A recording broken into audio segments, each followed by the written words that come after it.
आपके जीवन में भी जब मन में मंथन होने लगे, जब मन शांति की ओर ना जाए, मन में अगर कुछ लगे कि अब मेरे इस चित्त में, इस मन में धीर नहीं है, शांति नहीं है, मेरा मन भटक रहा है, मैं किस मार्ग की ओर जाऊं, मैं किस ओर जाऊं, जब तुम्हारा मन भटकने लगे तब इस मन के मंथन को लेकर शंकर जी के द्वार तक पहुंच जाना और उनके पास छोड़ दो।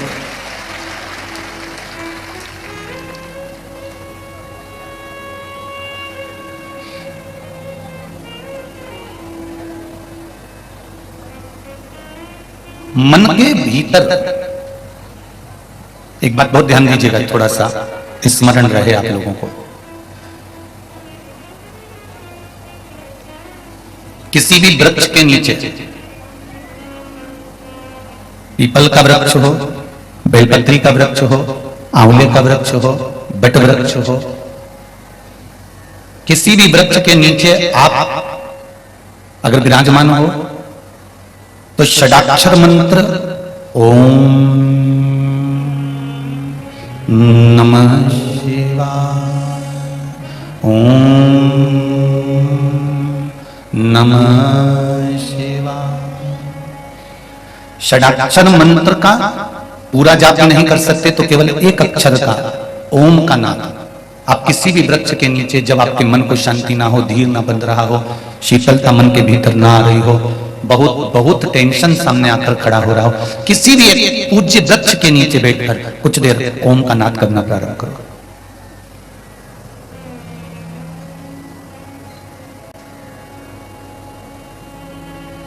जैसे शिव मंदिर में जल चढ़ाने के बाद में नंदी के पास खड़े होकर शंकर जी को देखा जाता है, दर्शन किए जाते हैं, उस समय पर दृष्टि आपकी नहीं रहती। जल चढ़ाया, दृष्टि आपकी है, बेलपत्र चढ़ाई, दृष्टि आपकी है। पर जब शिव जी को जल चढ़ाने के बाद आप नंदी के पास आकर बैठते हो या नंदी के पास आकर खड़े होते हो, जाने से पहले नंदी के पास खड़े होकर शंकर भगवान का जब वापिस दर्शन करते हो, उस समय पर दृष्टि तुम्हारी नहीं होती, दृष्टि उस परमात्मा की और नंदी की हो जाती है कि अब उस नंदी के भाव से देखो। नेत्र तुम्हारे ही नहीं पर दृष्टि बदल गई।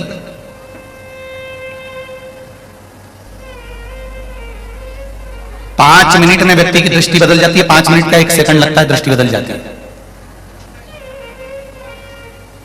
वृंदावन काहे के लिए जाते हो? भगवान के दर्शन करने के लिए। बोलो सही है कि गलत है? आगरा काहे के लिए जाते हो? ताजमहल जम के बोलो देखने के लिए। किसी ने ये कहा कि ताजमहल का दर्शन करने जा रहे हैं? जो भी बोलेगा एक ही बात कहेगा, ताजमहल देखने के लिए जा रहे हैं और वृंदावन भी जाएंगे, वहां दर्शन कर आएंगे। बोलने का तरीका बदल गया कि वृंदावन जाएंगे तो दर्शन कर आएंगे, आगरा जाएंगे तो ताजमहल देख कर आएंगे। देखने में और दर्शन में अंतर है। देखते हैं तो काम जागता है और दर्शन करते हैं तो काम समाप्त हो जाता है। देखने में काम जागता है। फिल्म दर्शन करने के लिए नहीं जाते, फिल्म देखने के लिए जाते हैं। रासलीला, रामलीला देखने के लिए नहीं जाते, दर्शन के लिए जाते। गार्डन, बगीचा देखने के लिए जाते हो और अपने सागर में जितने मंदिर बने हैं इनका दर्शन के लिए जाते हो। देखने में काम जागेगा, देखने में लोभ जागेगा, देखने में आसक्ति जागेगी, देखने में वासना जागेगी, देखने में तृष्णा जागेगी, सब कुछ। कोई अच्छे कपड़े पहनकर आया तो तुम्हारे भीतर भाव उत्पन्न हो गया कि भाई मैं भी ऐसे सिलवाऊंगी, उसका महल देखा, कुर्सी देखी, सोफा देखा, मैं भी ऐसा करूंगा। देखने में अहंकार भी जाग रहा है, काम भी जाग रहा है, लोभ भी जाग रहा है, आसक्ति भी जाग रही है, तृष्णा भी जाग रही है, वासना भी जाग रही है। पर दर्शन करने पर, जब परमात्मा के हम दर्शन करते हैं, जब भगवान की चौखट पर जाते हैं, भगवान के द्वार जाते हैं, तब हमारे भीतर से सब कुछ समाप्त हो जाता है। दर्शन मतलब काम, आसक्ति, लोभ, तृष्णा का शमन, सब कुछ समाप्त हो। एक निवेदन स्वीकार करना, कभी कभी योग लग जाए, जिस दिन आप शिव जी को जल चढ़ाकर घर वापस जा रहे हो, एक बात आपको कही थी, ध्यान में होगी शायद। जो पक्के श्रोता हैं, कथा कहीं ना कहीं सुनते ही रहते हैं, कभी टीवी पर, कभी मोबाइल पर, कभी आस्था चैनल पर, कभी फेसबुक पर, कभी यूट्यूब पर। कथा नहीं भी आती तो पुरानी कथा निकालकर सुनते रहते हैं। तो उनको स्मरण होगा, एक बात कही थी कि शिव जी को जल चढ़ाने के बाद में कलश को खाली लेकर नहीं आना है। किस किसने सुना था? रखिए, बहुत बहुत धन्यवाद आप लोगों को। शिव जी को जल चढ़ाने के बाद कलश खाली लेकर नहीं आना। हमें उस कलश में शंकर भगवान के चढ़ा हुआ थोड़ा सा, आधी चम्मच से भी आधी चम्मच, एक चुल्लू का एक जरा सा जल उस कलश के अंदर लेकर आना है। और वो जल अपने पूरे द्वार पर, घर पर, व्यापार में या अपने घर में प्रवेश करते समय छींट लिया, पान कर लिया या दे दिया। उससे क्या होगा, क्या प्राप्त होगा?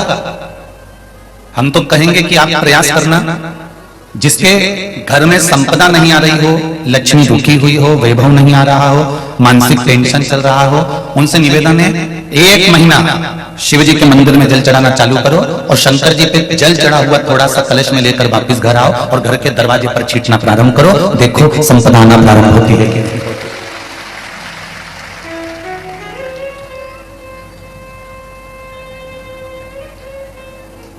हमारे बुजुर्ग जब नवरात्रि में देवी जी का विसर्जन करने जाते थे ना, तो जिस नदी में माता जी को विसर्जन करते थे या गणेश जी को विसर्जन करते थे, तो एक लोटा ले जाते थे जल का, कलश का, उसमें से नारियल जल सब ठंडा करने के बाद उसमें थोड़ा सा जल भर के लाते थे। बोलो सही है कि गलत है?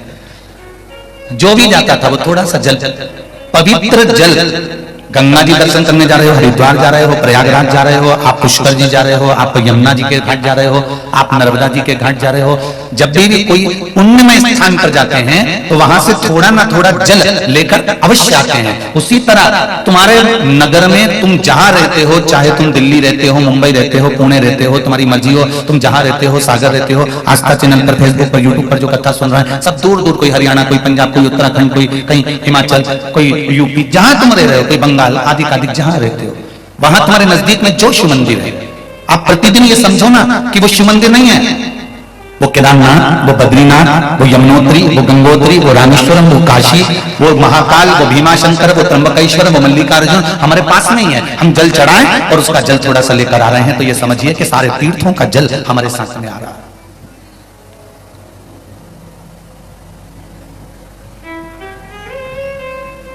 एक बार श्री वेदव्यास जी महाराज सुखदेव जी महाराज से बात संवाद कर रहे थे,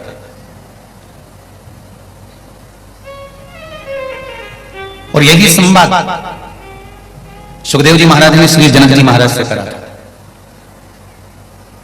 कि मृत्यु लोक में इतने तीर्थ हैं। सुखदेव जी कहते हैं मैं सारे तीर्थों में दर्शन करने जाऊंगा। मृत्यु लोक में इतने तीर्थ बसे हुए, इतने कुंड हैं, इतनी नदियां हैं, इतने तालाब हैं, इतने सरोवर हैं, लाखों लाख तीर्थ मृत्यु लोक में विराजमान है। भारत की भूमि पर जितने तीर्थ हैं दुनिया में कहीं इतने तीर्थ नहीं है जो भारत माता की गोद में तीर्थ, पग पग में तीर्थ है।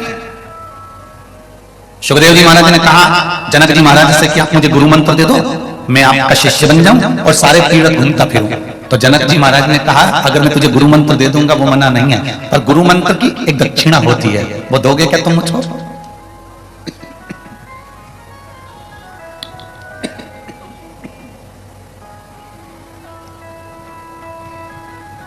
गुरु मंत्र की एक दक्षिणा होती है, क्या आप मुझे वो दोगे? जनक जी ने जैसे ही कहा तो सुखदेव जी महाराज के मन में आया कि गुरुजी ऐसी कौन सी दक्षिणा मांगने वाले हैं, बोलो सुखदेव जी वो दक्षिणा देने को तैयार हो? सुखदेव जी ने कहा अगर मैंने गुरु मंत्र ले रहा हूं तो दक्षिणा भी दूंगा, बोलो क्या दक्षिणा देना पड़ेगा? तो सुखदेव जी महाराज से राजा जनक जी ने कहा कि तुम्हें सन्यासी नहीं बनना है, तुम्हें तपस्वी नहीं बनना है, तुम्हें साधु नहीं बनना है, तुम्हें संत नहीं बनना है। सुखदेव जी से कहा तुम्हें गृहस्थी बनना है, विवाह करो, शादी करो, घर में बच्चे हों, हमें गृहस्थ आश्रम धारण करना है। सुखदेव जी कहने लगे गुरुजी मैं तो गृहस्थ आश्रम में रहना नहीं चाहता, मैं गृहस्थ आश्रम में पढ़ना नहीं चाहता। जनक जी ने कहा साधु बनना सरल है, तपस्वी बनना सरल है, साधक बनना सरल है, गंगा नर्मदा यमुना के घाट पर एकांत में बैठकर भजन करना सरल है, पर गृहस्थ आश्रम में पत्नी और बच्चों के बीच रहकर भगवान की एक माला जपना कठिन है। इसलिए सबसे बड़ा आश्रम है गृहस्थ आश्रम।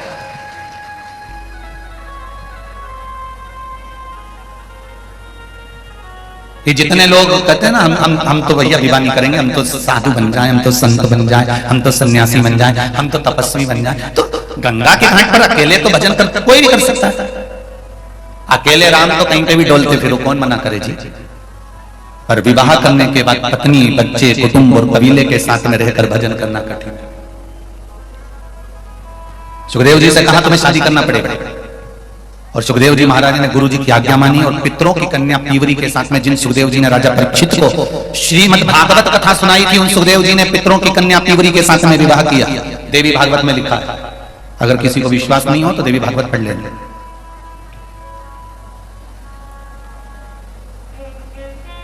पितरों की कन्या पीवरी के साथ में सुखदेव जी का विवाह हुआ। लड़के हुए, एक लड़की हुई जो अनु नाम के राजा के साथ में भी आई। सुखदेव जी महाराज फिर बाबा जनक जी के पास पहुंचे और राजा जनक जी के पास जाकर सुखदेव जी ने कहा, गुरुदेव आपने मुझे विवाह के जंजाल में फंसा दिया, अब मैं सारे तीर्थों में कैसे जाऊंगा, सारी नदियों में, तालाब में, कुंड में, बावड़ी में स्नान कैसे करूंगा, लाखों तीर्थ हैं मृत्यु लोक में, इन सारे तीर्थों का दर्शन मैं कब करूंगा। तब जनक जी महाराज ने कहा, सुखदेव जी तुम्हें सारे तीर्थ में जाने की जरूरत नहीं है, जहां पर संत बैठकर भगवान का सत्संग कर रहे हो, जहां प्रवचन और सत्संग चल रहा हो, जहां शिव महापुराण की कथा और भागवत रामायण चल रही हो, वहां जाकर बैठ जाना, सारे तीर्थों का दर्शन एक साथ होगा।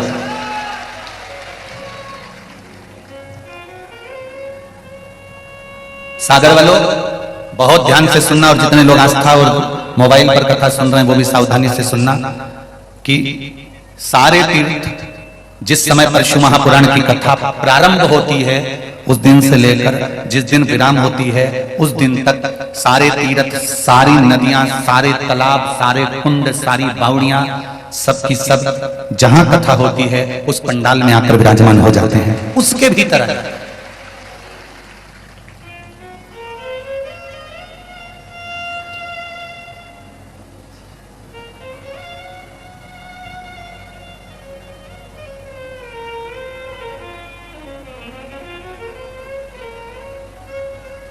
कभी विचार किया आप लोगों ने, जिस जगह पर कथा होती है, जहां पोथी रखी होती है, सारा की सारा पंडाल, सारा की सारा टेंट उसी पोथी के ऊपर जो टेंट लगा होता है उसी से जुड़ता हुआ क्यों चले जाता है?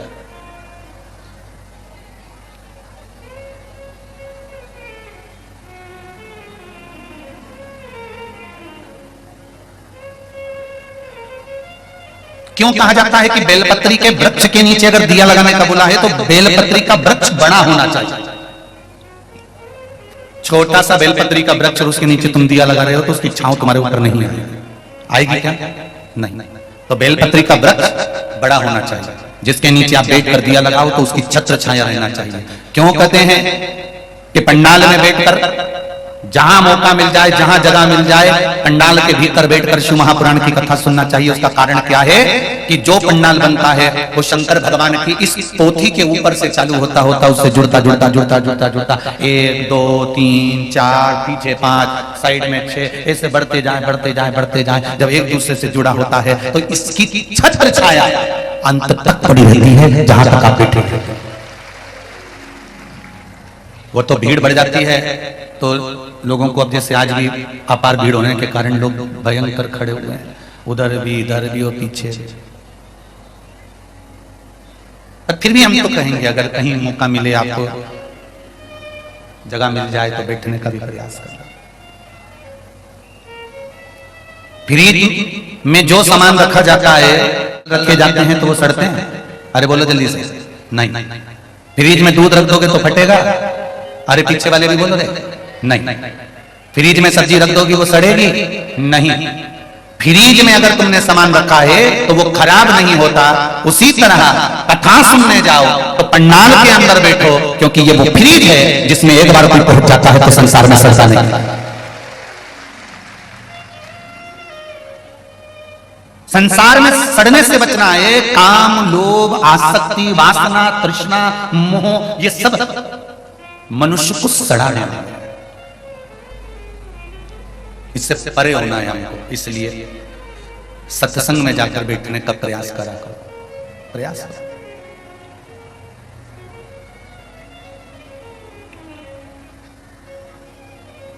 ना राम नाम लीनो तूने भरी जवानी में, तू डूब के मर जा रे चुल्लू भर पानी में, तू डूब के मर जा रे चुल्लू भर पानी में। जिसने मनुष्य की देह धारण करने के बाद अगर भगवान का भजन नहीं करा, स्मरण नहीं करा, संकीर्तन नहीं करा, तो उसका जीवन बेकार है। बहुत ध्यान देना, पहले भी कथा में कहा, आज फिर कह रहा है, पत्नी, बच्चे, घर और खाने को भोजन, पेट भरने का सामान, तो तुम जितने जन्म लोगे प्रत्येक जन्म में मिलेंगे। सुन लेना रे भाई,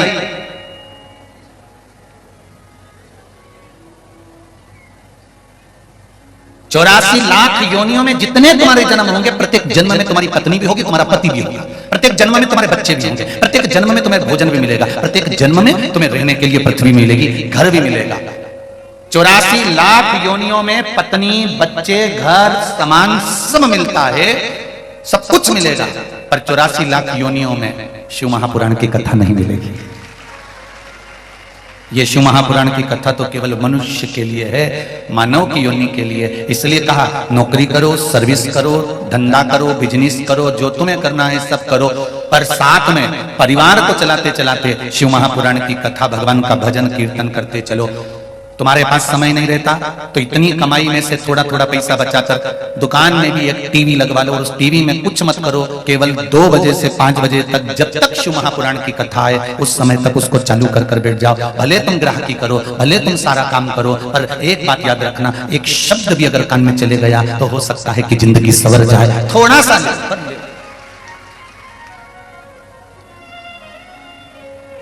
धर्म पत्नी भी अपने पति से कह सकती है, थोड़ा सा समय निकालकर कथा सुन लिया करो। दिन में समय नहीं मिले तो रात्रि में सुन लिया करो। अब पति कहेगा मैं इतना थक जाता हूं, कहां कथा सुन पाता हूं, कहां समय। और सत्य बात है माताओं, पुरुष के ऊपर गृहस्थी का बोझ बहुत ज्यादा होता है। आपको लगता होगा कि बस दुकान पर जाकर बैठ गए या नौकरी करने पहुंच गए, बस सवेरे से जाते हैं, जूते मूते पहने, बढ़िया टाई फाई लगाई और खूब जोरदार सब खा पी के नाश्ता वास्ता कर कर और पहुंच गए अपनी नौकरी पर। शाम को आए और आराम से बस बैठ गए और खाया पिया सो गए। और ये नहीं है। एक व्यक्ति चाहे नौकरी कर रहा हो, चाहे बिजनेस कर रहा हो, एक पुरुष हो चाहे स्त्री हो, उसके ऊपर गृहस्थी का जब बोझ होता है ना भाई, तो वो ही जान सकता है कि उसके ऊपर कितना बोझ है। आप केवल उसका विल पावर मजबूत कर सकती हो। आप अपने पति से कह सकती हो और पति अपनी पत्नी से कह सकता है कि समय निकालकर, ये मानव का देह है, बच्चों के लिए करना है, परिवार के लिए करना है, कुटुंब के लिए करना है, सब कुछ करना है, घर भी बनाना है, गाड़ी भी लेना है, दुकान भी चलाना है, सबको देखना भालना, सब कुछ तुमको करना है। हम कह भी देंगे ना कि तुम ये सब छोड़ दो, तो तुम नहीं छोड़ सकते, क्योंकि मनुष्य का शरीर जब भगवान ने बनाया तो मनुष्य ने परमात्मा से पूछा कि तूने मुझे बनाया क्यों है, तो परमात्मा ने एक शब्द कहा, मैंने 2 कारणों से तुझे बनाया है, एक कर्म का भोग भोगने के लिए, दूसरा भजन करने के लिए। मृत्यु लोक में जाएगा तो तेरे को परिवार का भरण पोषण करना पड़ेगा। ये परिवार कौन है? तो भगवान कहते हैं तेरे बेटे, पूर्व समय में तूने जिससे कर्जा लिया होगा वो तेरे बेटे बनकर जन्म लेंगे। पूर्व समय में जिसने तेरा साथ दिया होगा, तू शादी कर उसका साथ दे रहा होगा। पूर्व में तूने किसी का बुरा करा होगा तो कोई बुरा करने के लिए तेरे पास में आ जाएगा। कोई तुम्हारा धन खाकर भाग जाए तो रोना मती। भगवान कहते हैं कि पूर्व में तू उसका खाकर चले गया था, मर गया था, तो आज तेरा खाकर वो चले गया। इतना सारा पैसा एक जगह पर लगाया, एक कंपनी में लगाया, एक बैंक में जमा करा, मालूम पड़े बैंक की भाग गई, तो ये कैसे भाग गई? तुमने तो विश्वास करा था, पूरा काम करा था, कागज तैयार थे, सब लिखा पड़ी थी, कोई प्लाट तुमने लिया था, उस पर किसी ने कब्जा कर लिया। जरा समझो कि ये पूर्व का है जो कर्म हमको भोगना पड़ रहा है। ये जितने पत्नी, पति, बच्चे, बेटा, बेटी, माता, पिता, भाई, बंधु, कुटुंब, कबीला, ये सब हमारे पूर्व के संबंधों के अनुसार हमको प्राप्त होते हैं। भगवान ने कहा कि मृत्यु लोक में जा रहा है, बस एक बात याद रखना, पत्नी को भी पालना है, बच्चों को भी पालना है, परिवार को भी पालना है, घर भी तुझे बनाना है, दुकान भी तुझे बनाना है, जमीन भी जोड़ना है, बंगला भी बनाना है, गाड़ी भी तुझे लाना है, पर उसके साथ में एक काम जरूर करना कि थोड़ा थोड़ा शिव का भजन करते चले जाना, तो जिंदगी सवर जाए। थोड़ा, मात्र एक चुटकी बराबर के नमक के बराबर जिंदगी में आप थोड़ा सा शिव महापुराण को ले आए।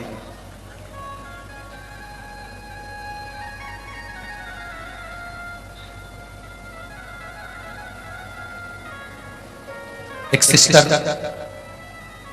पत्र लिखी है कक्ष में, सवेरे जब मिले थे उस समय पर पत्र आया है। उस पत्र में कृष्ण है, गुरुदेव मैं हॉस्पिटल में नौकरी करती हूं, सरकारी हॉस्पिटल में।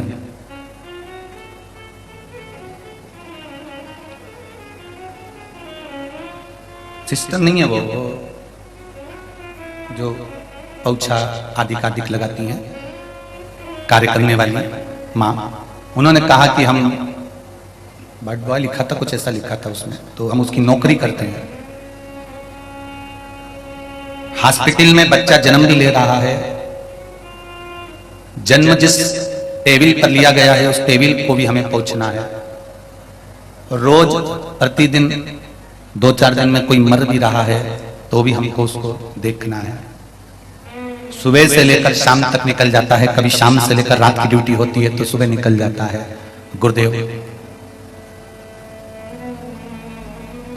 उस बीच में हम मंदिर नहीं जा सकते, पर हम घट की जिभ्या से श्री शिवाय नमस्तुभ्यं हम जपते हैं, और 2-3 दिन में अगर समय मिल जाता है, जैसा भी नाइट की ड्यूटी होती है तो दिन में हम मंदिर चले जाते हैं, तो क्या हमारी पूजन को शिव स्वीकार करेंगे कि नहीं करेंगे? तो जिस बहन ने प्रश्न किया था उस बहन को मैं नमन कर कर कहता हूं कि तुलसीदास जी ने भी एक ही शब्द लिखा है रामचरितमानस में कि कलयुग केवल नाम आधार। कलयुग में नाम की आधारशिला है। घट की जिभ्या से अगर आप काम करते करते भी उस परमात्मा का नाम ले रही हो तो ये निश्चित है कि वो एक दिन मिलेगा जरूर। आप अपनी सेवा से वंचित मत हो।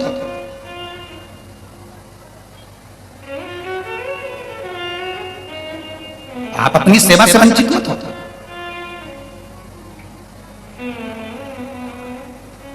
कर्म करने में पीछे मत हो। अगर आपकी सेवा की नौकरी है, जिस कर्म में आप लगे हो उसको दिल से करो। मनुष्य की देह है तो झूठ भी बोलना पड़ेगा, कपट भी करना पड़ेगा, बेईमानी भी करना पड़ेगी, छल भी करना पड़ेगा। कली काल में जन्म हुआ है, तुम सतयुग में पैदा नहीं हुए और ना तुम त्रेता में, ना तुम द्वापर में पैदा हुए, कलयुग में पैदा हुए हो। इसलिए घर को चलाने के लिए तुम्हें झूठ भी बोलना पड़ सकता है, बेईमानी भी करना पड़ सकती है, छल भी करना पड़ सकता है, कपट भी करना पड़ सकता है, पर ये सब कुछ तुम करो अपने परिवार को चलाने के लिए कर रहे हो, इसका ध्यान करना। पर इसके साथ एक काम जरूर करना, ये सब कुछ तुमने किया क्योंकि परिवार को चलाना था, बच्चों को पालना था, परिवार को लेकर चलना था, थोड़ा सा आगे बढ़ना था, पर उसके साथ एक काम करो कि देव अधिदेव महादेव का मंत्र जाप, ओम नमः शिवाय, नमः शिवाय या श्री शिवाय नमस्तुभ्यम, ये भी ना कर सको तो कम से कम 1 लोटा जल शंकर के मंदिर में जब चढ़ाओ तो उनसे कहकर जरूर आना कि मैं तेरे दरवाजे पर आने के काबिल नहीं हूं, क्योंकि मैं झूठ बोलता हूं, मैं छल करता हूं, मैं कपट करता हूं, मैं बेईमानी करता हूं, मैं प्रपंच करता हूं, तेरे मंदिर में आने के लायक नहीं हूं। पर मैंने सुना है बेटा जब गंदगी में गिरता है, बेटा जब नाली में गिरता है, बेटा जब कीचड़ में गिरता है, गंदे बेटे को, नाली में पड़े हुए बेटे को पड़ोसी कभी गोदी में नहीं लेता। कोई लेता है? तुम्हारे रिश्तेदार कीचड़ में गिरे हुए बच्चे को कभी गोदी में नहीं लेंगे, ना उसे गले लगाएंगे। पर कीचड़ में गिरे हुए बच्चे को अगर गोदी में लेती है और लेता है तो उसका माँ और बाप लेता है, उसी तो गोदी में लेगा, ये निश्चित है।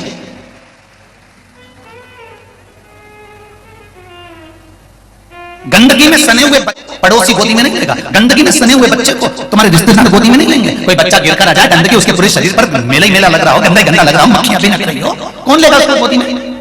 कोई नहीं।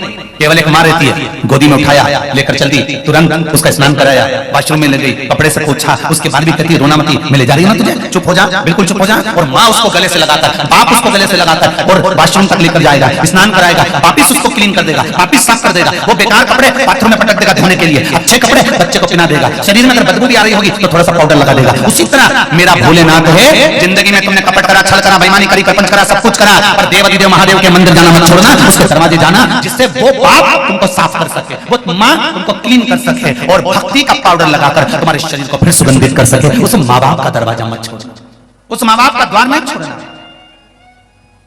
परमात्मा की चौखट नहीं छोड़ना।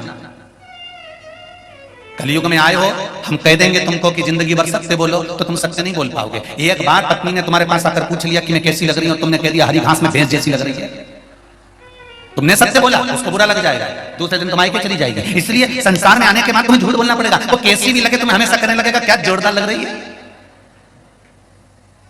वो कैसी भी लगे पर तुमको हमेशा बड़ाई करना पड़ेगी। भोजन में मिर्ची भी तेज होगी तो तुम बोल नहीं सकते, फिर भी कहोगे भोजन बहुत अच्छा बना। नमक तेज हो गया तो भी तुम्हें कहना पड़ेगा कि नमक अच्छा बना। और कितना भी क्रूर से क्रूर तुम्हारी सर्विस में, नौकरी में कोई अच्छा ऐसा ऑफिसर आ गया जो दिन भर तुमसे चिढ़ता, दिन भर चिढ़ता, उसके बाद भी तुमको उसको सलूट मारना ही पड़ेगा, अच्छे से बोलना ही पड़ेगा, मन नहीं करे तो भी बोलना पड़ेगा।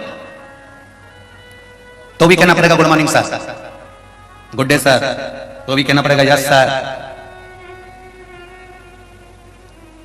क्रूर से क्रूर मिलेगा, क्योंकि संसार में आए हो तो परिवार पालना है, परिवार को लेकर चलना है, सब कुछ करना पड़ेगा। अगर मैं कह भी दूं इस व्यास से हम कह भी दें कि नहीं रे झूठ मत बोलना रे, बेईमानी नहीं करना, कपट नहीं करना, छल नहीं करना, बस हम कह दें इतना जरूर करना कि तुम्हारे कारण किसी की आंख में आंसू ना आए, किसी के चेहरे पर स्माइल रहे, बस इतना जरूर। मुख पर हम कहते हैं कई बार कहा अगरबत्ती नहीं लगा सकते, मंदिर में जाकर दिया नहीं जला सकते, तो एक काम जरूर करना कि किसी के चेहरे पर प्रसन्नता जरूर दे देना, स्माइल।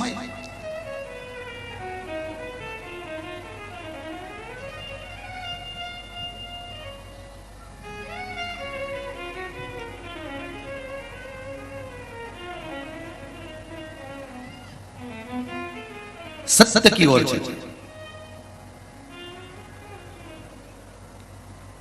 और जब सत्य की ओर चलोगे तो जीवन का सुख मिलेगा।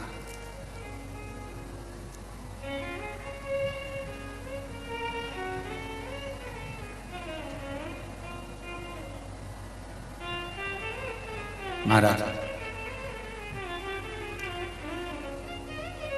एक तेरे ही भरोसे हवा बिच उड़ती जाऊंगी, बाबा डोर तो छठी लावे कटी जाऊंगी, भोले मेरी पतंग, बाबा मेरी पतंग। कभी कभी हो जाता है सामने कपट भी, आपको मालूम है युधिष्ठिर को धर्मराज युधिष्ठिर कहते थे। क्या कहते थे? बोलो जरा जम के बोलो। धर्मराज युधिष्ठिर कहते थे।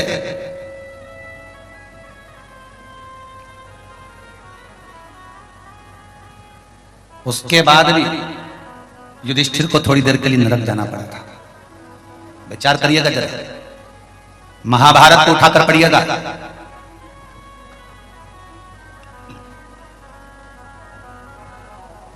युधिष्ठिर नरक, हाँ धर्मराज कहते हैं उसको, धर्म की ध्वज धारण करने वाला है, और वो नरक चले गया।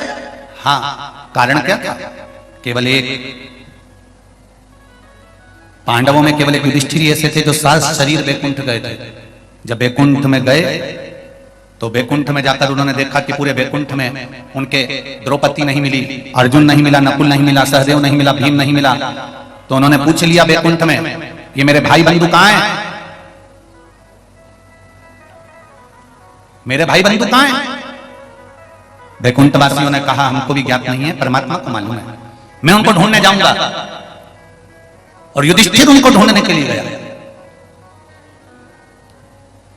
जब युधिष्ठिर ढूंढने के लिए गए तो दूसरे रास्ते पर चले गए। दूसरे रास्ते से गए तो वहां पर इतना गंदगी थी, इतनी गंदगी थी, इतनी गंदगी थी, जहां देखो रक्त, पीप, मांस सब पड़ा हुआ था। बहुत तेज तेज लोग चिल्ला रहे थे, तपन हो रही थी। युधिष्ठिर उसमें प्रवेश कर गया, उस रास्ते पर, उस रोड पर, उस मार्ग पर।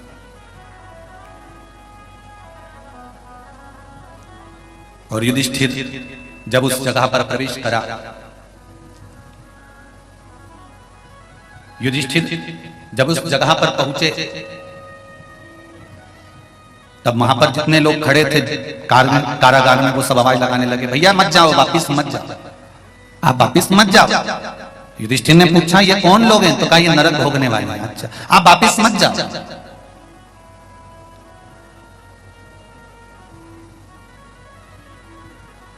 युधिष्ठिर ने बैकुंठ से आए हुए पार्षदों से कहा तुम चले जाओ, मैं इनके लिए यहीं रुक जाता हूं। युधिष्ठिर थोड़ी देर वहां रुके, उनके शरीर की तरंग से जितने लोग नरक में पड़े थे वो सब स्वर्ग की ओर चले गए। थोड़ी देर बाद युधिष्ठिर घूमते घूमते वापस बैकुंठ में पहुंचकर बैकुंठ में भगवान विष्णु मिले, और भगवान विष्णु से बैकुंठ अधिपति से युधिष्ठिर ने पूछा ये बताओ कि मैं वहां गया था वो कौन सी जगह था? युधिष्ठिर के प्रश्न थे तो बैकुंठ अधिपति ने कहा कि तुम्हें नरक लेकर जाया गया था, तुम नरक में गए थे। धर्मराज युधिष्ठिर ने कहा मैंने जिंदगी भर पुण्य करा, सत्कर्म करा, मैंने हमेशा अच्छा काम करा, इसके बाद भी मुझे नरक क्यों भेजा गया? तो भगवान विष्णु ने कहा कि तुमने नीचे पृथ्वी पर युद्ध के दौरान एक छल कर दिया था, एक कपट कर दिया था। क्या कपट करा था? अश्वत्थामा के मरने की खबर गुरु द्रोणाचार्य को झूठी दे दी थी और गुरु द्रोणाचार्य सिर मलमल कर रोते रहे थे। कपट करा, कपट के बल पर तुमने मारा है, इसलिए तुमको कपट से ही वहां ले जाया गया था। मेरे भाई बंधु कहां हैं? तब बैकुंठ में भाई बंधु दिखे तो पूछा तुम कहां गए थे? तो अर्जुन कहता है नकुल सहदेव भीम द्रौपदी कहती है कि मृत्यु लोक में जो हमने गलत कर्म करा था, जरा से धन और वैभव के चक्कर में हमने अपनों का खून बहाया था, इसलिए हमको नरक मिला था, पर आपके तरंगों से हम वापस लौट कर आ गए। महाराज, संसार में आए हो तो अपनी भगवान विष्णु के एक शब्द को याद रखना कि भगवान नारायण से युधिष्ठिर ने कहा कि मुझे नरक भोगना पड़ा है जरा से कर्म के लिए। हाँ, जरा से कर्म के लिए। हाँ, भीष्म पितामह ने भी तो कुछ कर्म विकार करे होंगे, उनको नरक नहीं मिला है क्या? भगवान नारायण ने कहा सुनो युधिष्ठिर, भीष्म पितामह दिन में जो युद्ध करते थे वो रात में जाकर भगवान कृष्ण से कह देते थे कि आज मैंने युद्ध में इतनों को मारा है और उनके प्राण चले गए मेरे कारण। अपने मन की बात वो कृष्ण से कहते थे। जब अपने मन का उद्गार, अपने भीतर का गलत काम हम परमात्मा के सामने कह देते हैं तो परमात्मा उसको स्वीकार कर वहीं की वहीं समाप्त कर देता है। वहीं की फाइल जब तक तुम्हारे ऑफिस में है, फाइल तुम्हारे पहचान वाले के ऑफिस में है, तब तक तुम कुछ भी मिटवा सकते हो, लिखवा सकते हो, पर फाइल दूसरी जगह पहुंच गई तो न मिटेगा न लिखेगा। उसी तरह शिव महापुराण की कथा कहती है आपने कपट करा, आपने बेईमानी करी, आपने छल करा, आपने झूठ बोला, आपने प्रपंच करा, सब गलत काम आपने करे। मृत्यु लोक में आने के बाद आपने सारे गलत काम करे। गलत काम करने का प्रायश्चित एक है, प्रतिदिन शंकर के मंदिर में जाकर एक लोटा जल चढ़ाकर, एक बेलपत्र चढ़ाकर, शिव के मंदिर में नंदी के पास बैठकर शंकर भगवान से अपने किए हुए पाप को मन की मन भगवान से कह देना कि मैंने आज ऐसा कर्म कर दिया, मैंने किसी का दिल दुखा दिया होगा, मैंने ये कर दिया होगा, बाबा आप संभाल लेना। अपनी भाई की बात भगवान तक कहो तो थोड़ा सा अपने हृदय की बात शिव से कहो तो जब मन की बात आप भगवान से कहना प्रारंभ करेंगे तो भगवान सुनेगा। चलो एक बात आप लोगों से आज पूछते हैं, व्रत क्यों किया जाता है?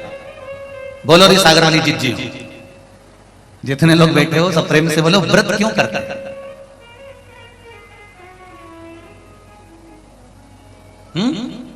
बोल दो जल्दी से, व्रत क्यों करते हैं? क्यों एकादशी आती है? क्यों प्रदोष आती है? किस आज भी बड़ा प्रसन्नता का विषय है, आज महेश नवमी है। संपूर्ण मारवाड़ी महेश्वरी परिवारों को, पूरे विश्व में निवास करने वाले महेश्वरी बंधुओं को आज महेश जयंती की, महेश नवमी की बहुत बहुत बधाई, बहुत बहुत बधाई। पर एक निवेदन है मेरा संपूर्ण महेश्वरी बंधुओं से, आपको कोटि कोटि बधाइयां हैं महेश जयंती की, महेश नवमी की। पर एक निवेदन है मेरा, महेश जयंती के केवल शंकर की आराधना नहीं करना है। कई बार कई लोगों के मुख से हम सुन लेते हैं कि नहीं हम तो नारायण को मानते हैं, हम केवल श्रीनाथ जी को मानते हैं, हम केवल इन देवता को मानते हैं, हम शंकर जी का प्रसाद नहीं लेते, हम शिव मंदिर नहीं जाते। मेरा निवेदन केवल इतना है, आप किसी को भी मानो, पर आज महेश जयंती के दिन एक संकल्प ले लो कि हम मारवाड़ी महेश्वरियों की उत्पत्ति भगवान महेश और उमा के माध्यम से हुई है। आज हम संकल्प लेते हैं कि हम किसी को भी माने पर भगवान शंकर की निंदा नहीं करेंगे, भगवान महेश की निंदा नहीं करेंगे। बस ये संकल्प हमारे भीतर। कोटि कोटि बधाइयां संपूर्ण विश्व में निवास करने वाले महेश्वरी बंधुओं को आज महेश नवमी की, महेश जयंती की बहुत बहुत। हम जिसकी उत्पत्ति है, जिस भगवान महेश ने हमारी उत्पत्ति करी, कई बार हम बात बात में उनका निंदा कर बैठते हैं। हम शंकर मंदिर नहीं जाते, हम शंकर जी का भजन नहीं करते, हम शंकर जी का प्रसाद नहीं लेते, शंकर कौन है, हम शिव मंदिर। ये निंदा ना करें, हम भले किसी को भी माने पर शिव निंदा से दूर। भगवान महेश की संतान है, माता पिता हैं आपके, उनकी निंदा ना हो, और ना निंदा सुनना ना निंदा करना। बहुत बहुत बधाइयां हैं महेश जयंती की, महेश नवमी की संपूर्ण विश्व को।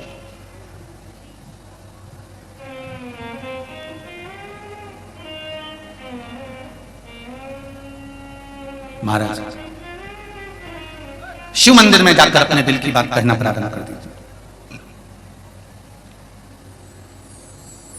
शिव महापुराण की कथा में कभी बैठने का मौका मिले, कभी जितने लोग आस्था पर सुन रहे हैं और जितने लोग फेसबुक पर सुन रहे हैं, कभी जिंदगी में शिव महापुराण की कथा के पंडाल में बैठने का मौका मिले तो कथा सुनते सुनते जब श्री शिवाय नमस्तुभ्यम का जाप आया, उसके तुरंत बाद बाबा से अपने दिल की बात कहने का प्रयास करना।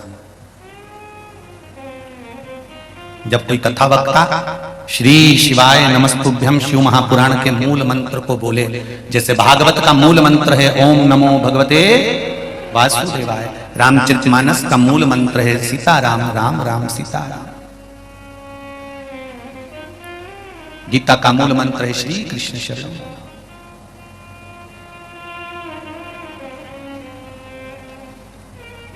विष्णु पुराण का मूल मंत्र है श्री नारायण। शिव महापुराण की कथा में कभी बैठने का मौका मिले तो अपने हृदय की बात, जब श्री शिवाय नमस्तुभ्यम का जाप शिव महापुराण का मूल मंत्र आए, उस समय पर बाबा से कुछ क्षण बैठकर अपने हृदय की बात एक सेकंड के लिए, एक क्षण के लिए उससे कह बोल। कल एक कथा में बात कही थी, बुरे व्यक्ति को बुरा नहीं करना, बुरे व्यक्ति को कभी बुरा नहीं करना। रावण के पास में विभीषण रहता था और विभीषण को लात मार दी थी रावण ने, और विभीषण को लात मारा, विभीषण उठा, भैया को प्रणाम करा, भैया बहुत बहुत धन्यवाद, आपने मेरी परवरिश करी, मेरा ध्यान रखा, अब मैं आपको नमन कर कर यहां से जा रहा हूं।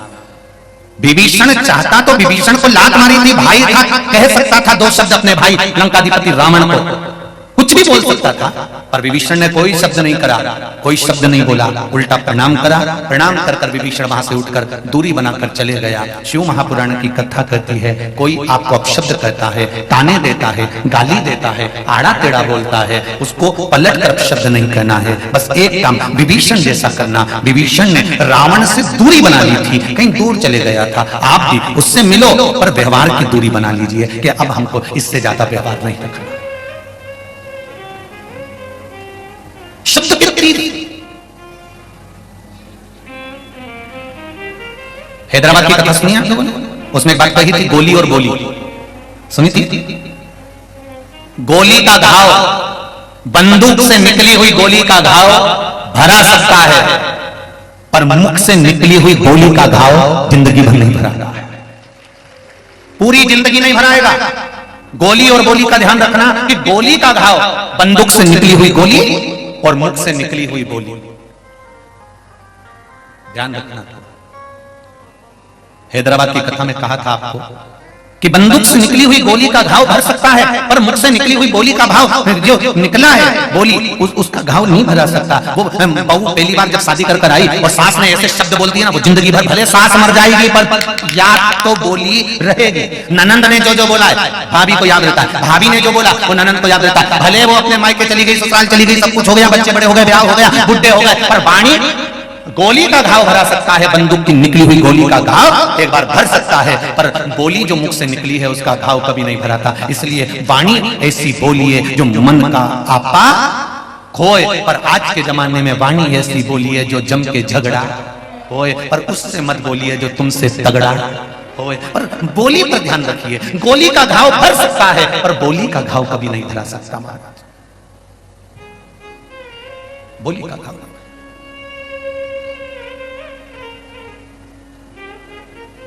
आसाई राम जी से दूजिया सच छोड़ दे, रिश्ता एक शिव जी से दूजा रिश्ता तोड़ दे। आस किससे लगाना? परमात्मा से। संसार के लोगों से आस लगाओगे और वह आस जब टूटती है तो दिल रोता है। सरल भाषा में समझ लो जरा अच्छे से।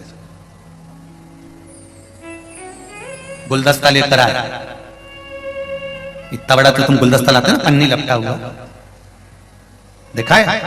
अरे बोलो तो जमते, देखा है ना? कितने का आता है? 100 रुपए का, 125 रुपए का, 150 रुपए का गुलदस्ता लेकर आए। 100 रुपए का, 150 रुपए का, 200 रुपए का।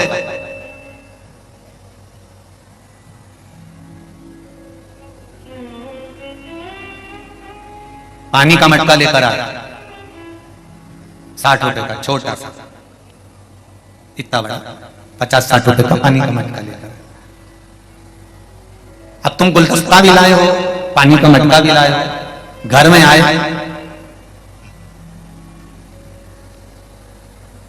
और घर में आने पर पानी का मटका रखा और वो मटका फूट गया, तुम्हें दुख होगा कि नहीं होगा? बोलो जन के जरा, अरे बोलो जी जी, दुख होगा कि नहीं होगा? होगा ना? अब जरा विचार करिए, पानी का मटका लेकर आए, वो घर में लाकर फूट गया तो तुमको दुख हुआ, तो तुम्हें दुख होना ही नहीं चाहिए। आवाज आ रही है? सरसर आ रही है, देखिएगा। पानी का मटका तुम लेकर आए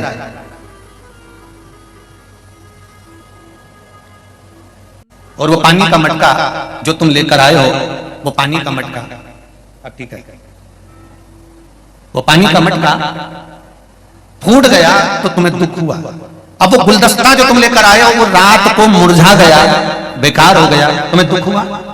अरे बोलो तो जी नहीं, क्योंकि तुमको मालूम है कि ये गुलदस्ता एक ना एक दिन तो मुरझाएगा ही, पर तुम्हें विश्वास था उस मटके पर कि ये मटका ठंडा पानी देगा, 50 रुपए का लाया हूं, बजा के देखा है मैंने, खूब बढ़िया है, तुमने उससे आस लगा ली, उस मटके से तुमने आस लगा ली थी,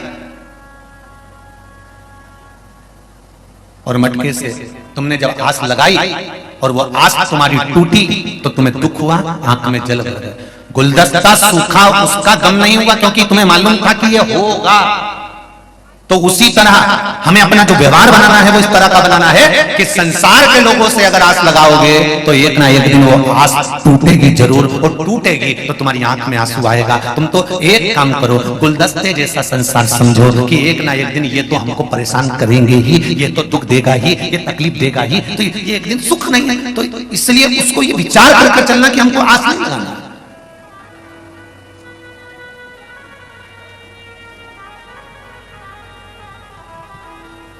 हमें आस केवल एक देवाधिदेव महादेव से लगा, केवल एक आशा एक राम जी से, दूजी आशा छोड़ दे, नाता एक शिव जी से, दूजा नाता तोड़ दे, साधु संगे राम रंग, अंग अंग रंगिए, जाई विधि राखे राम ताहि विधि रही, किया अभिमान तो फिर मान नहीं पाएगा, होगा वही प्यारे जो मेरे राम को पाएगा, फल आशा त्याग शुभ काम करते रहिए, जाई विधि राखे राम ताहि विधि रही।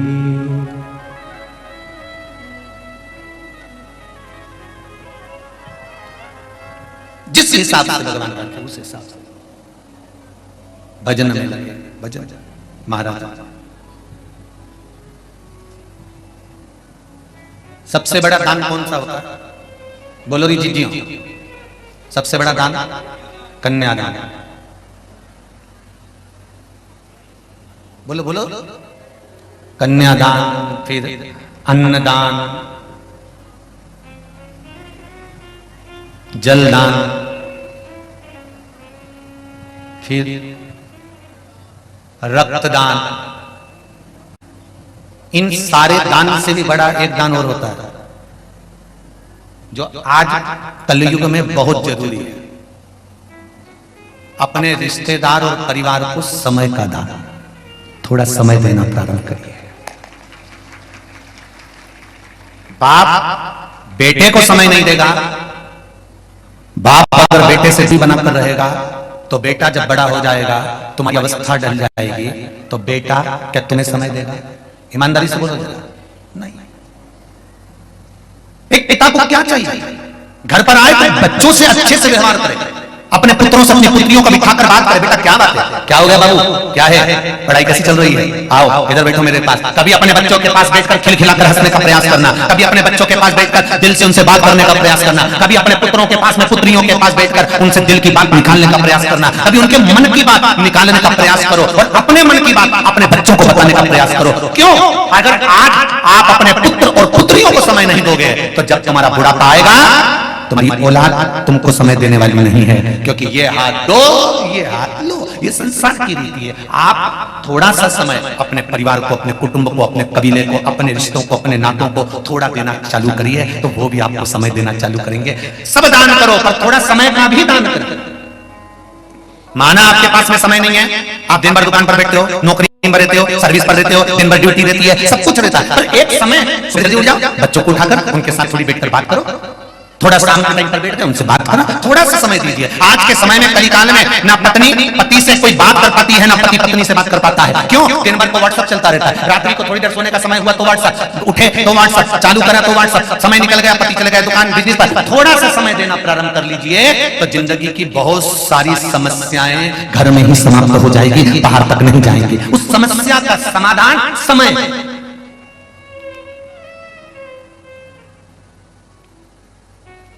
थोड़ा सा समय निकालना प्रारंभ करो, और जैसे परिवार के लिए समय निकालो, थोड़ा सा डेंटिंग पेंटिंग के लिए समय निकालो, ऐसा ही थोड़ा सा समय परमात्मा के मंदिर जाने का भी निकालना प्रारंभ कर लीजिए कि मुझे वहां जाना है। सारी समस्या का हल मात्र एक लोटे जल में। वो बल दिल से अगर आप शंकर की आराधना कर रहे हो, शिव जी के मंदिर जाते हो तो शंकर जी के मंदिर में आपको कुछ मिलता है? अरे बोलो तो जम के, वहां कोई तुम्हें प्रसाद देता है क्या? वहां तुमको कोई सामान देता है क्या? कुछ नहीं। वहां तो हमारा फर्ज है, एक लोटा जल लेकर जाना है, शंकर जी को समर्पित करना है, झोली पसार उसको प्रणाम करना है, उससे दिल की बात कहकर वापिस लौट कर आना है। वो खाली कलश वापिस नहीं भेजता, वो भरकर ही भेजता है। ये उसकी कृपा है, ये उसकी कृपा है।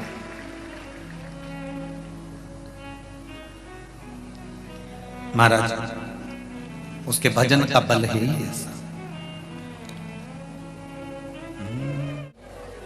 आपकी कथा का रसपान कर रहे हैं, ऐसी कृपा करिए जीवन की सार्थकता बने, आनंदता बने। हर हर महादेव। शिव पुराण कहते हैं समय का दान भी दीजिए थोड़ा थोड़ा अपने परिवार को। जब अवस्था आए आपकी, बुढ़ापा जब आपका आए, तो आपके बच्चे भी आपको समय दे, थोड़ा थोड़ा समय देना प्रारंभ करें। शिव पुराण कहती है एक बार भगवान देवाधिदेव महादेव विराजमान थे, और भगवान शिव से माता पार्वती ने आकर कहा कि भोलेनाथ जी आपके साथ में चौसर खेलना चाहते।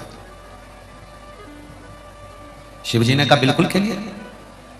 तो पार्वती जी ने जैसे ही कहा कि चौसर खेलना है, तो शंकर भगवान तुरंत बोले पार्वती चौसर खेलने के लिए कुछ तो लगाने को चाहिए, तुम क्या लगाओगी? पार्वती जी बोली मेरे पास तो मेरे पिताजी ने मायके में से बहुत सामान दिया है, हिमालय राज की बेटी हूं, कोई साधारण थोड़ी ना, मेरे पास बहुत है चौसर में लगाने के लिए। पहले ये बताओ कि तुम क्या लगाओगे चौसर में? चौसर में तुम क्या लगाओगे? शंकर भगवान कहने लगे मेरे पास में डमरू है, त्रिशूल है, बागंबर है, मेरे पास तो बहुत है। पार्वती जी बोली इसमें से एक भी चीज काम की है जो तुम चौसर में लगाने वाले हो? इसमें से काम की चीज क्या है? महाराज डमरू किस काम का, बागंबर किस काम का, त्रिशूल किस काम का? हम क्या करेंगे इन सामानों का? आप तो ये बताओ कि आप क्या लगा सकते हो? शंकर भगवान ने कहा बस ये बागंबर मेरा जो लपटा हुआ है, एक ही जोड़ कपड़े हैं, तो बोले तुम ये चौसर में लगा सकते हो। ठीक है, बाबा ने खेलना प्रारंभ करा पार्वती जी के साथ। पार्वती जी ने बहुत सामग्री लगाई, बाबा ने भी त्रिशूल लगाया, डमरू लगाया, सामान लगाया। लगाते लगाते बाबा के पास कुछ नहीं बचा, हार पे गए। तब बाबा ने अपना बागंबर पार्वती जी को लगा दिया। पार्वती जी ने कहा सुन लो स्वामी, बागंबर लगा रहे हो चौसर में, यह मत सोचना कि मैं तुम्हें छोड़ दूंगी, अगर मैं जीत गई तो बागंबर तुमसे लेकर मानूंगी। शिव जी ने कहा हाँ ले लेना, चल ठीक है। चौसर प्रारंभ हुआ महाराज, और जब चौसर प्रारंभ हुआ पार्वती जी जीतती चली गई। तन पर बागंबर, तन पर जो एक छोटा सा वस्त्र पड़ा हुआ था, बागंबर तो नहीं कर सकते, छोटा सा वस्त्र मृग चर्म जो पड़ा हुआ था, बाबा ने वो भी लगा दिया। हार गए बाबा, नग्न अवस्था में हो गए। पार्वती जी से कहा, पार्वती अब मैं नग्न हो गया हूं, कम से कम वस्त्र तो दे दो। पार्वती जी बोली, मैंने पहले ही कहा था कि जो लगाओगे मैं देने वाली नहीं। शंकर भगवान नग्न अवस्था धारण कर कर नग्न अवस्था में नीलकंठ पर जाकर बैठ गए। नीलकंठ पर जाते समय बाबा 3 जगह पर बैठते बैठते गए। 3 स्थान पर बाबा ने जब तप करा, तप करते करते ऋषियों की पत्नियां थोड़ी सी संविदा लेने चली। चूल्हा जलाने के लिए, अग्नि जलाने के लिए जब संविदा लेने के लिए ऋषियों की पत्नियां चली, ऋषियों की पत्नियों ने भगवान देवादिदेव महादेव को देखा, भगवान शंकर को देखा, देखकर बड़ी प्रसन्न हुई बाबा को देखकर। अब प्रसन्न होकर ये सब ऋषियों की पत्नियां जब घर पर लौट कर आ गई, घर पर पहुंच गई, और घर पर आने के बाद में सारी ऋषियों की पत्नियां एक जगह पर बैठकर शंकर भगवान का गुणगान गाने लगी, शिव जी का भजन करने लगी, शिव की स्मरण करने लगी। शिव महापुराण की कथा कहती है, आप मंदिर नहीं पहुंचे हो तो घर पर रहकर भी अगर आपने शिव महापुराण की चर्चा, शिव महापुराण का स्मरण करा है, तो यह समझ लेना कि शिव पुराण की कथा सुनने का फल आपके खाते में मिल गया। कई ऐसे होंगे सागर में जिनके घर में 4 व्हीलर गाड़ी भी होगी, ड्राइवर भी होगा, ठाट भी होगा, बाइक भी होगी, शरीर भी सही होगा, उसके बाद भी एक दिन शिव महापुराण में नहीं पहुंचे होंगे। ऐसे भी सागर में होंगे, ऐसे भी होंगे। पहले हैदराबाद की कथा में कहा था, बगीचे में जाओगे बहुत फूल लगे होते हैं, पर क्या सारे फूल तुम्हें पसंद आते हैं? बोलो तो जम के नहीं। बगीचे में कोई कोई गुलाब का फूल बड़ा सा अच्छा सा सुंदर सा दिखता है तो तोड़ने का मन करता है। बगीचे में कोई कोई फूल अच्छा नजर आता है, उसको लेने का मन करता है। उसी तरह सागर के बगीचे में, पटकुई तक के बगीचे में और आसपास के पूरे मध्य प्रदेश के बगीचे में अगर आप शिव महापुराण की कथा में बैठे हो या आस्था चैनल पर या मोबाइल पर सुन रहे हो, तो समझ लेना उसी बगीचे के सबसे सुंदर फूल आप। श्रेष्ठ फूलों की गिनती में आप आते हो, गला पकड़ रहा, श्रेष्ठ फूलों की गिनती में आप आते हो।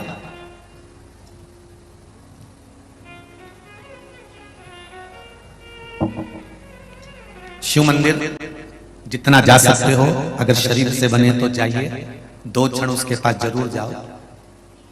नहीं बने, जल का पात्र लेकर नहीं जाते, बनता तो घर में शिवलिंग है उस पर चढ़ा लो। दिया लगाने जाते हो, बन जाता है तो ठीक, नहीं तो उस शंकर का स्मरण कर कर घर में भी दिया लगाओगे तो मेरा बाबा स्वीकार करेगा। अगर शरीर में कष्ट है तो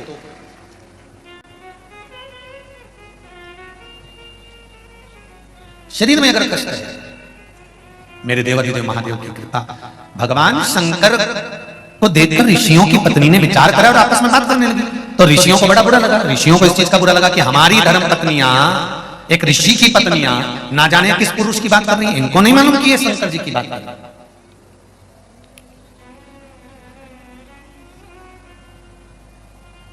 कई बार किसी का यदि बार बार नाम का स्मरण होता है तो किसी व्यक्ति के हृदय में थोड़ी सी ईर्ष्या जाग जाती है। ऋषियों के मन में आया कि हमारी धर्म पत्नियां और दूसरों का गुणगान कर रही है, ये गुणगान कर किस कर रही हैं? ऋषि पत्नियां किसको रिझा रही हैं? किसका वर्णन कर रही हैं? इनको भान नहीं हुआ कौन था ऐसा। ऋषि पत्नियों से पूछा ऋषियों ने कि तुम किसका गुणगान कर रही हो? तो ऋषि पत्नी बोली, कोई पुरुष है, नग्न अवस्था में बैठा हुआ है, तन पर कोई वस्त्र नहीं है, पर उसके चेहरे पर तेज बहुत है, उसके मुख पर भगवान का भजन बहुत है, उसके मुख पर कीर्तन बहुत है। क्रोध आ गया ऋषियों ने विचार करा, एक काम करते हैं, जो भी व्यक्ति वन में डोल रहा है नग्न अवस्था में, एक काम करते हैं, इसको किसी खड्डे में पटक देते हैं। एक खड्डा खुदवाया मार्ग में। ऋषियों ने जिस मार्ग से भोलेनाथ जी जाने वाले थे, इनको मालूम नहीं कि भोलेनाथ जी है तो समझ रहे संसार का साधारण सा मनुष्य है। जिस मार्ग से शिव जी जाने वाले थे उस मार्ग में बड़ा सारा खड्डा खुदवाया।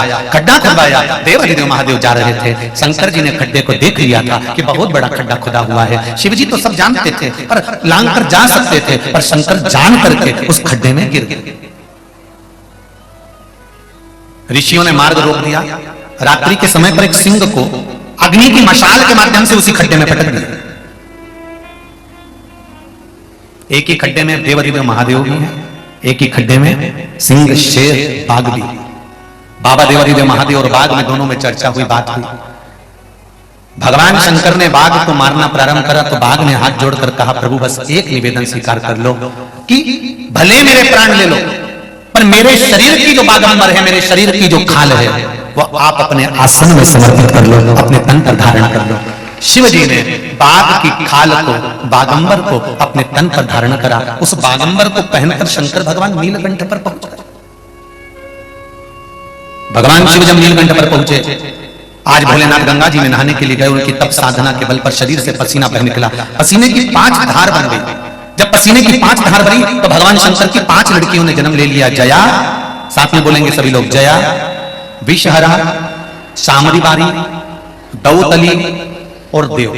क्या नाम था? देव। ये 5 शंकर भगवान की बेटियां जो गंगा के जल से प्रकट हुई थी, शिव के पसीने से प्रकट हुई। पहले नंबर पर जया, दूसरे नंबर पर विषहरा, तीसरे नंबर पर शामली बारी, फिर चौथे नंबर पर दौतली, 5वें नंबर पर देव। ये शंकर भगवान की 5 बेटियां, ये 5 पुत्रियां शिव जी के ऊपर जो जलाधारी होती है, उस जलाधारी में से जो बूंद बूंद पानी नीचे गिरता है, उस जलाधारी में इन 5 बेटियों का स्थान होता है। जिस व्यक्ति को स्वप्न बहुत आते हो, सर्प दिखते हो, नाग दिखते हो, या मुर्दा दिखता हो, या सफेद कपड़े में कोई लपेटा हुआ दिखता हो, श्वेत केश वाला कोई दिखता हो स्वप्न में, या रात्रि में एकदम सोते सोते नींद उचिष्ट हो जाती है, नींद खुल जाती है, तो जया, विषहरा, शामरी बारी, दौतली और देव, शंकर भगवान के 13 बच्चों में से ये 5 जो बेटियां हैं शिव जी की, इन 5 बेटियों का नाम स्मरण कर कर हाथ में जल लेकर पीकर सो जाइए। स्वप्न नहीं आएगा, नींद भी भरपूर आएगी, गोली खाने की जरूरत नहीं पड़ेगी, टेबलेट नहीं खाना पड़ेगा।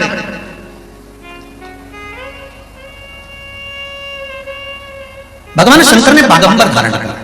थोड़ी देर बाद माता पार्वती को मालूम पड़ा कि मेरे पति गंगा जी में स्नान कर रहे हैं, गंगा जी में बैठे हैं और कोई 5 कन्याएं शंकर भगवान पर जल फेंक रही हैं। क्रोध आ गया माता पार्वती को। पार्वती जी को नहीं मालूम था कि इनकी पुत्रियां। माता पार्वती दौड़ कर आई, आकर देखा भगवान शंकर को। क्रोध में आकर माता पार्वती उन 5 को श्राप देने वाली थी। शिव जी ने आकर रोक लिया, पार्वती रुको, तुम ये क्या कर रही हो, इनको श्राप क्यों दे रही हो, ये तो मेरी पुत्रियां हैं, बेटियां, आप इनको श्राप मत दीजिए। तब पार्वती जी ने श्राप का हाथ रोका।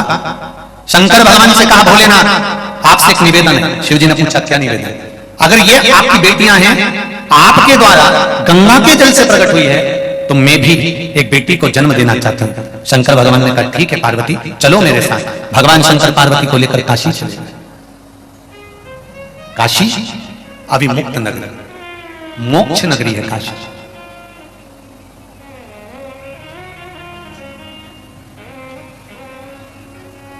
अविमुक्त नगरी काशी। सतयुग में भी काशी थी, त्रेता में भी काशी थी, द्वापर में भी काशी थी और कलयुग में भी काशी है। शिव महापुराण की कथा कहती है, स्कंद पुराण कहती है, लिंग पुराण कहती है, नर्मदा पुराण कहती है, पद्म पुराण कहती है, अग्नि पुराण कहती है। सारा की सारा ब्रह्मांड कलयुग समाप्त होते सी जल में विलीन हो जाता है, पर एक काशी ही ऐसी है जो कभी जल में विलीन नहीं होती, वो अजर और अमर है, इसलिए उसको अविमुक्त नगरी कहा जाता है, मोक्ष नगरी काशी। पूरी दुनिया में केवल एक नगरी है काशी, जहां पर भगवान शंकर से पार्वती जी ने 2 वर मांगे थे। पार्वती जी ने 2 वर मांगे थे माता पार्वती ने शिव जी से। पहला वर माता पार्वती ने शंकर जी से मांगा था, जिस पति पत्नी में आपस में विवाद हो, लड़ाई हो, उनमें प्रेम बढ़े। ये शंकर भगवान से पार्वती जी ने वर मांगा था। शिव जी ने वर दिया था, जिस पति पत्नी में झगड़ा होगा, उनमें प्रेम बहुत बढ़ेगा। ये शिव का वर है। इसलिए सागर की जीजियों से निवेदन है,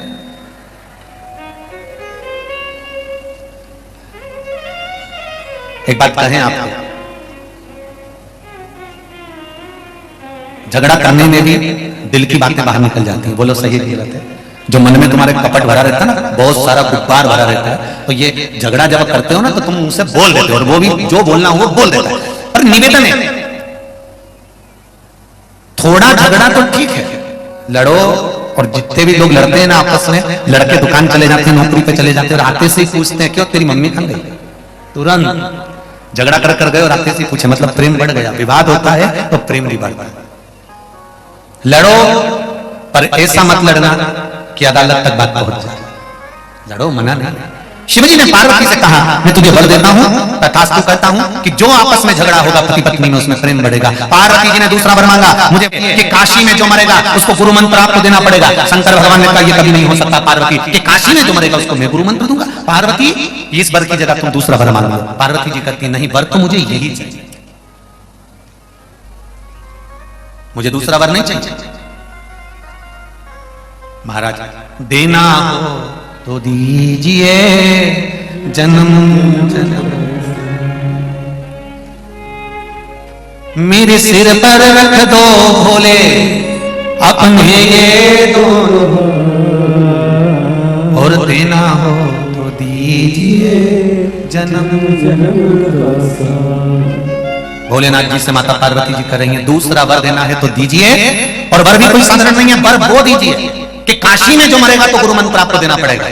शंकर भगवान कहने लगे संसार में मनुष्य जन्म लेगा और उसको गुरु मंत्र में दो, ये कहां का तरीका है? नहीं नहीं नहीं नहीं, मंत्र तो आपको देना है, मंत्र तो देना पड़ेगा, चाहे कुछ भी हो, गुरु तो आपको बनना पड़ेगा। और सुन लो री जीजियों, मेरे भाई मेरी बहनों, इधर उधर हमको भटकना नहीं है।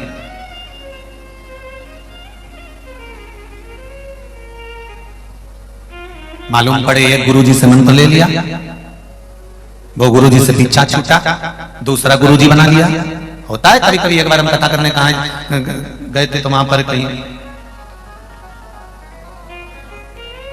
एक माता जी आकर बोली कि गुरुजी हमको गुरु मंत्र लेना। हमने कहा कितने साल की हो? कि 82 साल की। 82। अच्छा। हमने कहा तुमने अभी तक गुरु मंत्र नहीं लिया? नहीं लिया था गुरुजी। तो हमारा जो पहला गुरुजी था ना, जब हम छोटे छोटे थे तो हमारी मम्मी हाथ पकड़ के ले गई, हमारे यहाँ प्रवचन करने गुरुजी आए तो हमसे मंत्र दिलवा दिया था। फिर दूसरी बार से हमारे यहाँ वो गुरुजी नहीं आया। फिर हमारी शादी हो गई, शादी होकर हमारी मम्मी से कहे कि हमारा गुरुजी से मिलवा दो। मम्मी बोली वो गुरुजी तो निपट गए। फिर हमारी शादी हो गई, हमारा पति हमको घुमाने के लिए चित्रकूट ले गया। फिर हम चित्रकूट गए तो वहां पर हमारे पति के जो गुरुजी थे ना, हमारा पति बोला इनसे गुरु मंत्र ले लो। हमने उनसे गुरु मंत्र ले लिया। गुरुजी तो हमने कहा तुम्हारा गुरु हो तो गया, क्या को गुरु मंत्र नहीं? सुनो तो सही गुरुजी, हमारे चित्रकूट में गुरुजी हो गए। हम हमारे बच्चों को जब गुरुजी को धुकाने के लिए लेके जाने लगे तो हमको मालूम पड़ा कि हम मंदाकिनी स्नान करें, गुरुजी से मिलिए। 12 साल के बाद हम गुरुजी से मिलने गए, मालूम पड़ा हमारा गुरुजी तो। फिर हमारी बहन बोली हम वृंदावन जा रहे हैं, वहां पर हमारे गुरुजी हैं, तुम उनसे गुरु मंत्र ले लो। हम वृंदावन घूमने गए तो हमारी बहन का गुरुजी था, हमने उनसे गुरु मंत्र ले लिया। एक बार हमारी बेटी बोली मम्मी चलो हम भी वृंदावन चलते हैं। 9 साल के बाद हमारी बेटी हमको वृंदावन घुमाने ले गई। हम वृंदावन गए, गुरुजी हमने सोचा हमारे गुरुजी से मिल आए अटल चुंगी पे जाके। अब वृंदावन के अटल चुंगी पे मिलने गए तो हमें मालूम पड़ा हमारा गुरुजी तो गुरुजी हमारा कोई गुरुजी नहीं है, तुम हमको गुरु मंत्र दे दो। हमने कहा बेन रेंदे कथा कर लेते हैं, तेरा क्या जाए, तो गुरु मंत्र लेती जाए, गुरु निपटाती जाए। अब कथा बात है।